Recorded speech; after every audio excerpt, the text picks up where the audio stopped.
Hello, welcome back to the YouTube channel of Bethel Evangelical Free Church Hanley. I'm Pastor Gervais Charnley. This is another historic church in Nottinghamshire. This is the Church of St Luke, Upper Broughton.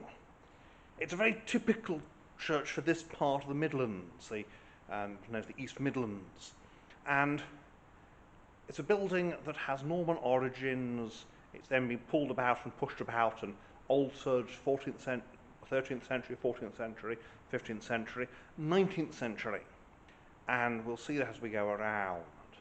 There's not much in the way of Norman evidence to be seen here, but there's sufficient to go, yeah, this is a Norman church with later additions, and also later subtractions, and that's the other interesting thing here. So we look around, as usual, the inside. It's probably going to be a fairly short video, this one, because it isn't one of these big treasure churches. This is a little country church, like so many little country churches, and interesting for that very reason. So let's have a look around. So as usual, we start at the west end to repeat those familiar words. And you can see here that we have a nice, probably 14th century, maybe 13th century chancel opening, nice 15th century roof line, definitely 14th century north aisle here. And here we've got the remains of, you can see there's the spring there, the remains of probably late 12th, early 13th century south aisle. Wouldn't have been full length, but it's been blocked up fairly early and abandoned. So there's been a subtraction there as well as an addition. And here we have the font. This is 14th century font top, and it's in this aisle which has largely been rebuilt in the 19th century when the church underwent a massive restoration job. And you can see at the end we've then got this vestry at the east end of the aisle here with a little chapel in front. There's the pulpit, and there's a couple of memorials here that tell us something about the churchmanship in the 1840s, 50s. Here we have memorial to Samuel Wright, Esquire, formerly captain in the 15th Hussars and Lieutenant Colonel Commandant of the Loyal Bunny Volunteers, which always sounds a bit funny because Bunny's a local village here. And he died in 1839, age 85. For I know that my Redeemer liveth, and that he shall stand at the latter day upon the earth. And though after my skin worms destroy this body, yet in my flesh shall I see God. And it's that sort of thing that evangelicals, they like to have these gospel texts, these Bible texts on their memorials. So here we have William Brett, gentleman, who died November 21st, 1850, age 77, for by grace are ye saved through faith, and that not of yourselves is the gift of God. Note the gap, which would have been for Mrs. Brett, who presumably remarried. Pulpit, and the chancel has been completely rebuilt in the 19th century. It's an entirely Victorian chancel here. A nice little organ there.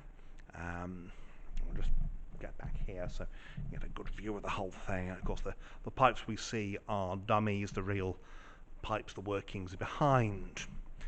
And the stained glass window here, window given by a church warden, erected as part of the restoration of the church, AD 1960. So that tells us that there's a big restoration here, 1960.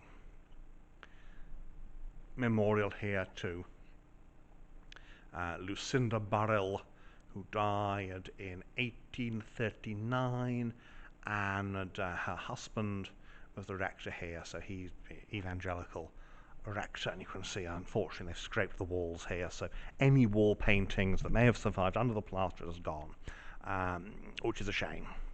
But that's the inside here, and you can see more modern, the patchwork group have decorated the church with that banner as part of it's one of these many community groups associated with the church. So we'll have a look around the outside next. And so here we are outside at Upper Broughton. You can see here that the exterior of the older part of the church, the tower and the nave, are cased with ironstone. That's the one, ironstone, which is this rather crumbly, readily eroded material, which always gives these buildings a rather interesting feel to them when you have a look at them, as we'll see as we go round. So we'll do that, and we'll also see, of course, the porch is a more recent addition, and so is the chancel. So let's have a look at them, shall we? So we start with the chancel. You can see this is of a very totally different stone, but it has some ironstone bits and pieces, but most of it is a much less fragile stone. Same with the porch, or the porch is a richer colour than the rest. The porch has been rebuilt. You can see bits and pieces of the older porch, and as we get closer we get a good look at this nice ironstone. You can see it's very easily eroded, and that's what happens. See, the thing is that, particularly in the Middle Ages, people are building whatever the local stone is. And so here we've got this, which is obviously a piece of something, a piece, maybe the old porch, maybe of a memorial. So that it. And as we proceed to the tower there, obviously 15th century, but they build with what's available. In the Middle Ages, unless you've got quite a lot of money, unless you're a very important place, or you've got a really rich benefactor, you can't import stone as easily, and so you make do with what you've got. And the ironstone looks nice. It's a very nice sort of it's like a building's made of gingerbread, isn't it? You can see this more recent addition here, this church room or vestry attached, is also made of ironstone, and that's weathered quite well. I mean, that is not a very old structure, it's weathered very well to fit the rest of the building. We have the usual slate stones. See, there's the old rectory at the bottom there. These are enormous buildings because the rector was a gentleman and had to maintain a household suited for his rank, and that meant servants, that meant you'd have lots of children, and you also had to be able to maintain, also to host the bishop if he came visiting.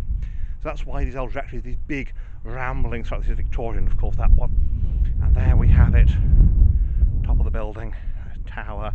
You can see the aisle there, and the clerestory, and then beyond you've got the organ chamber and the chancel. So that is the outside here at Upper Broughton.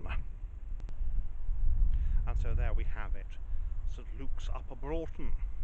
It's a very typical church for rural Nottinghamshire. That's why I've come here, not because it's unusual, because it's not unusual. So thank you for watching, and may God bless you and keep you until